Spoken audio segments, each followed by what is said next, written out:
If you're gonna drop a life-changing bombshell on your kid, maybe don't do it on her birthday. That's just my advice. But I guess my parents didn't get the memo. Here's the kicker though, I already knew. It started 3 weeks before I turned 18. I was up in the attic digging for a box of baby photos. Mom always kept our old albums up there in a trunk next to a creepy Christmas angel no one liked. But this time, I found something else. A dusty shoebox, no label, just shoved behind a stack of old textbooks. Inside it? A letter. Folded neatly, yellow around the edges. My name, Maya, written in handwriting I didn't recognize. I read it once, twice. By the third time, I was shaking. Maya, I wasn't ready to lose you. They promised you'd have a better life. I still think about you every day. Please don't hate me. Mom. Not my mom. Someone else. That's when the air left the room. I just sat there, cross-legged on the attic floor, staring at the words like they'd rewrite themselves. I didn't tell my parents. Not then. I needed proof. And more than that, I needed the truth. So I started looking. 2 days later, while Mom was out doing her grocery run routine and Dad was at the garage, I went full detective. I cracked open their locked filing cabinet in the basement with a butter knife. Found a manila folder wedged between tax returns and warranty receipts. The folder said MJ, confidential. Inside? My birth certificate, except it wasn't the one I'd seen before. This one had a different last name, Rothman. Mother, Julia N. Rothman. No father listed. Also in the folder, adoption papers. Legal, signed, sealed. I was 5 months old when they took me in. I didn't cry. I didn't even breathe for a few minutes. Instead, I memorized the name. Then I did the most Gen Z thing possible, opened Instagram and searched Julia Rothman. That got me nowhere. But Facebook? Bingo. I found her. Her profile photo showed a woman who looked so much like me it made my stomach flip. Same brown eyes, same crooked smile. Her cover photo was a sunflower field. Her bio said she lived 2 hours away in Rockport. And she had a daughter. Not me. A girl named Ava. 16 years old. My half-sister. That night, I watched them for over an hour. Scrolling through birthday posts, holiday photos, inside jokes. They looked happy. Normal. Like a real family. And all I could think was, that could have been my life. The next day, I skipped school and took a bus to Rockport. I didn't tell anyone. Not yet. I didn't really plan it. I just woke up, grabbed a hoodie and $40 from my sock drawer, told my mom I was going to the library, and walked straight to the Greyhound station. The bus to Rockport was almost empty. I sat in the back and tried not to think too hard about what I was doing. My palms were sweaty the whole ride, and I kept checking Facebook screenshots like she might disappear if I blinked too long. Her name was Julia Rothman. She lived in a white house with blue shutters and flower boxes out front. I knew this from a photo she'd posted 3 weeks earlier with the caption, "Spring chores, Ava says I'm obsessed." It was geotagged. That's how I found her street. That's how I ended up standing across from her front porch, pretending to tie and retie my shoelaces while my heart beat like a marching band in my chest. The whole time I was thinking, what if she doesn't recognize me? Worse, what if she does? I wasn't brave enough to knock. I just stood there like a total creep until the front door opened. She came out carrying a laundry basket. And I froze. She looked like the letter. Like someone who'd written, "Please don't hate me," and meant it. Her hair was darker now, a little grayer at the temples. She wore yoga pants and a sweatshirt that said, "Coffee first." Just a mom, doing laundry on a Thursday. And then, she looked right at me. I swear she blinked, and for a split second, her face changed. Like she saw me. Not as a stranger, but as me. She took one step forward and tilted her head. "Can I help you?" she asked. I panicked. "Sorry. I think I got the wrong street." "Smooth, Maya. Real smooth." She smiled politely, but she kept staring at me like she was putting together a puzzle piece that didn't quite fit. I turned around and walked way too fast down the sidewalk. My hands were shaking and my face was burning. I didn't stop until I got to a corner gas station where I bought a Sprite I didn't even want and sat on the curb trying to breathe. 15 minutes later, I got a message. On Facebook. From her. Julia Rothman. Hi. This might sound strange, but you look familiar. Have we met before? I almost dropped my phone. She knew. She knew. I waited 2 hours before I answered. And I must have rewritten the message 10 times before I finally hit send. I think you're my birth mom. No emojis. No fluff. She read it immediately. Typing. Stopped. Typing. Stopped. Then finally. Julia Rothman. Where are you right now? I told her the truth. I said I was in Rockport, sitting outside a gas station on 5th and Ash. I didn't even think about it. I just sent it. She replied. Stay there. I'm coming to get you. 10 minutes later, a silver Subaru pulled into the lot. She got out wearing the same sweatshirt as before, but now she looked different. Less laundry day mom, more like someone about to walk into a memory she thought she buried years ago. She didn't say anything at first. Just walked toward me with the slowest steps, like she was afraid I might disappear. Her eyes scanned my face like she was checking if I was real. Then she said, It's you. My throat was so tight I could barely nod. I'm Julia, she added, even though I already knew. Then, Maya, do you want to come home with me? I did. Not because I trusted her, not yet, but because she said home. And somehow I needed to hear that.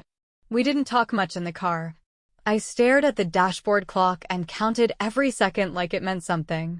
She kept glancing over at me, and once she said, You have my eyes. I pretended I didn't hear it because I didn't know how to respond. Her house smelled like lemons and dryer sheets. It had family pictures on the walls, vacations, Christmases, Ava's school photos. And then she said something I'll never forget. I always imagined this moment. I just never thought it would actually happen. We sat at her kitchen table. She made tea she didn't drink. I kept touching the edge of my cup just to keep my hands busy. She asked if I wanted to know what happened, and I nodded. I was 19, she began. I was scared, alone. My parents were strict, religious. My boyfriend vanished when I told him I was pregnant. They made the decision. I didn't get a say. She paused. Her hands trembled a little. But I held you. Just once. You were wrapped in this pink blanket with ducks on it. I never forgot your face. Never. And every year on your birthday, I'd light a candle. Just one. I didn't say anything. I couldn't. Then came the bombshell. I found you when you were 13. On Facebook. Your parents had posted about a school play. I saw your picture, and I knew. But you looked so happy. I didn't want to ruin that. So I stayed quiet. I looked up, stunned. You've known about me for 5 years? I watched from far away. I didn't want to mess up your life. I felt a mix of anger and something else, grief maybe. Grief for all the birthdays she missed, for all the candles she lit alone, for the lies I'd been fed. But I also felt this weird, magnetic pull. Like I'd just met a version of myself I didn't know was missing. That's when the door opened. And Ava walked in. She froze when she saw me. Backpack on one shoulder, earbuds in. Mom? Julia stood up slowly. Ava. This is Maya. Ava blinked. Okay, and then I saw it, her face. Her features. The shape of her eyes. It was like staring at a younger version of me. My half-sister. My literal other half. Ava raised her eyebrows. Is this like a long-lost cousin or something? Julia looked like she was going to break into a million pieces. No, honey, she said quietly. This is your sister. Ava stared at me like I'd just stepped out of her TV screen mid-show. Sister, she repeated, like the word had never belonged in her mouth before. Julia sat down slowly and covered her face with her hands. I was going to tell you. One day. I didn't know it would happen like this. Ava dropped her backpack with a thud. Okay. Someone start explaining before I lose it. So we did. Well, Julia did. I just sat there, silent, watching this girl who looked like me chew the inside of her cheek and cross her arms tighter with every sentence. When she heard I'd been put up for adoption, her eyes darted between me and her mom like she was trying to figure out who to be mad at. "Why didn't you tell me?" she snapped. "Because I didn't know how. I didn't want you to feel like I was hiding some other life from you," Julia said, her voice breaking. "I was young when I had Maya. I made mistakes. But she's here now, and you deserve to know each other." Ava just shook her head and disappeared into her room, slamming the door so hard one of the picture frames rattled. We both flinched. "She'll come around," Julia whispered, more to herself than to me. "She's just shocked." "Yeah," I said. "Join the club." We sat in silence for a while. I kept glancing at the hallway like Ava might come back out and scream at me to leave. But she didn't. That night, Julia asked if I wanted to stay over. I was supposed to take the bus back. Instead, I nodded. She gave me the guest room. The sheets smelled like lavender, and there was a little bookshelf with dog-eared novels and a lamp shaped like a cat. I barely slept. My brain kept replaying her face, Ava's face. It was like looking into a cracked mirror. Same smile, same eyes, same dimple in the left cheek. What would my life have been like if I'd grown up here? Would we have fought over the bathroom, shared clothes, gone to the same school? Would we have been best friends? Or total opposites? In the morning, Ava was in the kitchen, pouring cereal. She didn't look at me. Just muttered, "You want some?" I blinked. Sure." She handed me a bowl without another word and sat down across from me like it was just another Tuesday. "I saw your Facebook," she said between bites. "You played Sandy in Greece. You were better than our school's version last year." "Thanks," I said, stunned. More chewing. Then, "So, what now? You're just gonna come back here and be part of the family?" I didn't know how to answer that. "I don't know," I said. "I didn't exactly plan any of this." She shrugged. "Mom was weird all day yesterday. Crying randomly. Said she couldn't believe you were real. That kind of thing." "Yeah, same," I said, forcing a half laugh. Then she looked up at me. "Do you want to be part of this? Like, part of our life?" That question felt heavier than it sounded. "Maybe," I said honestly. "If you're okay with it." Ava didn't respond right away. Then she pushed her cereal bowl aside and leaned forward a little. "Okay, but real talk? If you're moving in, I get dibs on the good bathroom. And the Wi-Fi's trash in the guest room." I blinked. "Wait, what?" "I mean, whatever. You're kind of cool, I guess. You didn't choose this." "Neither did I.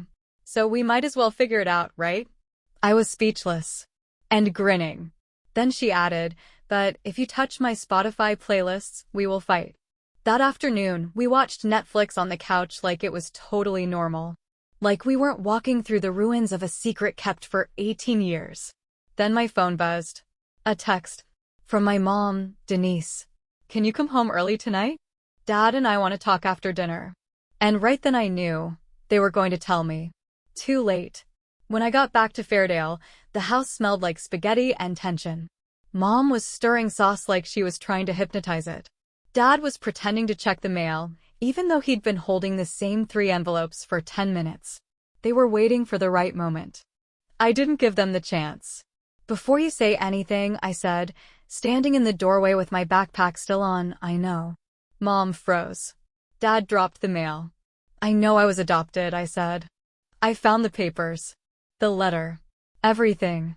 Silence. Mom blinked hard, then covered her mouth like the truth had smacked her in the face.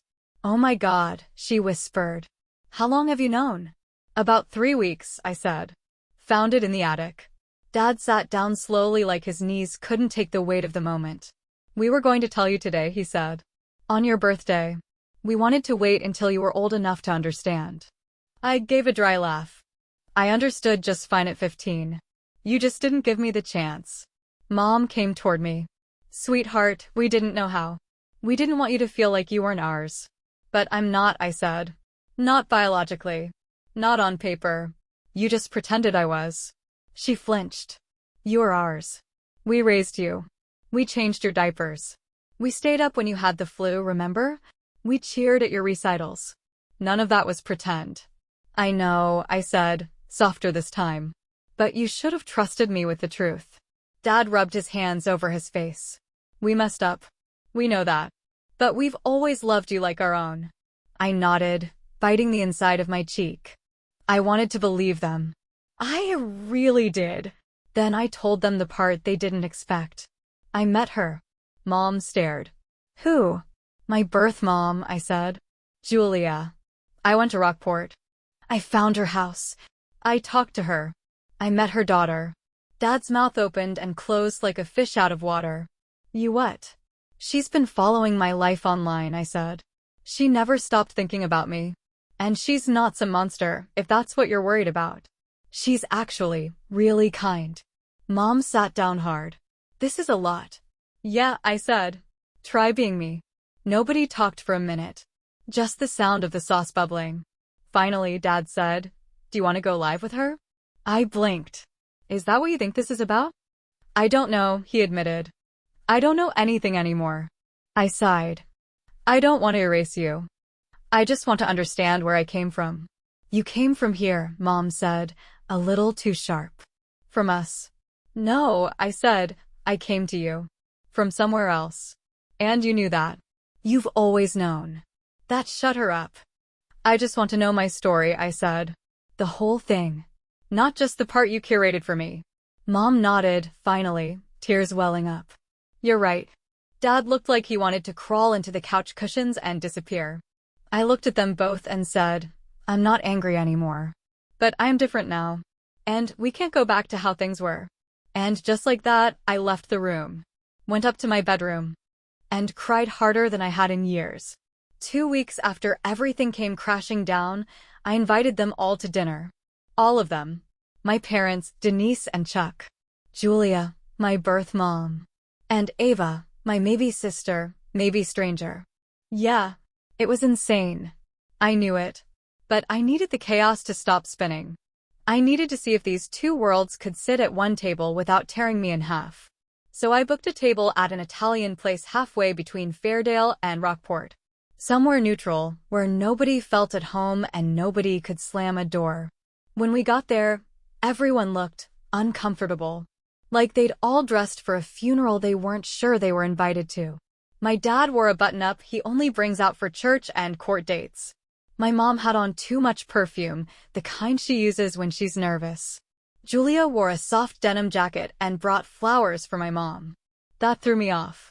Ava had earbuds in and gave a nod like, whatever, let's get this over with. Hi, I said. My voice cracked. Everyone muttered their hellos. The hostess smiled way too brightly and said, family dinner? And I swear all 6 of us fake laughed in perfect, synchronized awkwardness. We sat down. Looked at our menus like they were escape plans. I was the first to speak. Thank you all for coming. I know this is weird. Not weird, Ava said. Just next level Lifetime movie awkward. Dad chuckled under his breath. Mom gave him the look. Julia leaned forward. I want to say something. She looked directly at Denise. I never wanted to take Maya from you. I'm not here to replace you. I know you raised her. You did the hard part. I never stopped wondering. Hoping. I'm grateful she had you. My mom didn't look up at first. Then she nodded. And I'm grateful you gave her to us. Even if it was hard to accept. There was a pause. A long, heavy one. Then Ava said, so, do I get bonus points for having the most emotionally stable reaction here, or? We all laughed. Really laughed. It broke the ice just enough for the waitress to sneak in and take our orders.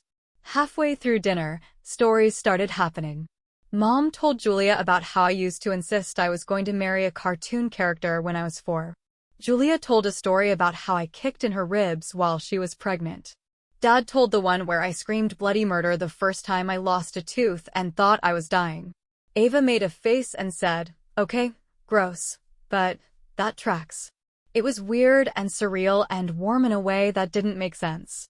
Like a bridge was forming, still shaky, still under construction, but it was there. Then Julia asked a question that turned the table quiet again. Maya, what do you want? Going forward, I mean. All eyes were on me. I put down my fork. Took a deep breath. I want the truth. Always. No more hiding. And I want space to figure things out. I don't know what family means anymore, but I know I want both of you, all of you, in my life. Just give me time. No guilt. No tug of war. I don't belong to one side. Everyone nodded slowly, like they were exhaling something they didn't know they'd been holding in. By dessert, Ava and I were planning a trip to the movies. Julia offered to send baby pictures she still had stashed away. Mom asked if she could see them too. And when the check came, my dad grabbed it first and said, "This one's on us. You all already paid more than enough." We left the restaurant not as a perfect family, but as people trying. People choosing not to run. And honestly, that was enough for now. A week after the dinner, I sat in front of a mirror, just staring at myself. I looked the same. Same dark eyes. Same hair I never liked. Same little scar above my eyebrow from falling off my bike when I was 9. But I felt different. Not in a dramatic movie montage kind of way. More like something inside me had shifted into place, like when you finally click the last puzzle piece and realize what the picture actually is. I had 2 families now. Or one weird, patched together one. And yeah, it was complicated, but for the first time in my life, I felt like I had the whole map, not just the side someone thought was safe to show me. That weekend, I did something that had been in the back of my mind since this all started. I walked into the county courthouse with a form in my hand. Name change petition. It wasn't about rejecting anyone. It wasn't about choosing sides. It was about claiming myself. My full self. I asked to have both last names. Maya Jordan Rothman Bennett. Rothman, Julia's name. Bennett, the last name I was raised with. The name on every report card, every softball trophy, every Christmas stocking. The judge looked at me over her glasses and asked, "Is this your decision, and are you sure you're not being pressured?" I smiled. This is the first thing I've ever done just for me. She stamped the paper. Approved. When I walked out of the courthouse, the sun was sharp and golden, and I felt like I could finally breathe again. Like I didn't belong in a file folder anymore. That afternoon, I went home and sat on the porch with my mom, Denise, I mean. We didn't talk. She just passed me a glass of iced tea and patted my knee like she'd done when I was a kid and had nightmares. "Do you hate me a little?" she asked eventually. "No," I said. "But I wish you hadn't waited so long." She nodded. "Me too." Then she added, "I like the new name." "Thanks," I said. "It's still me." She smiled. "I know." The next day, I got a message from Julia. "Thinking of you. Ava says she wants to invite you to her birthday next month. No pressure. Just letting you know you're welcome." I replied, "I'd love to come. Tell her I'm bringing cake." Simple. Natural. No overthinking. That night, I wrote in my journal for the first time in months. Just one line. You can be 2 things at once. You don't have to choose. And I believe that now. I'm not one story or the other. I'm both. I'm Maya. And finally, I know what that means.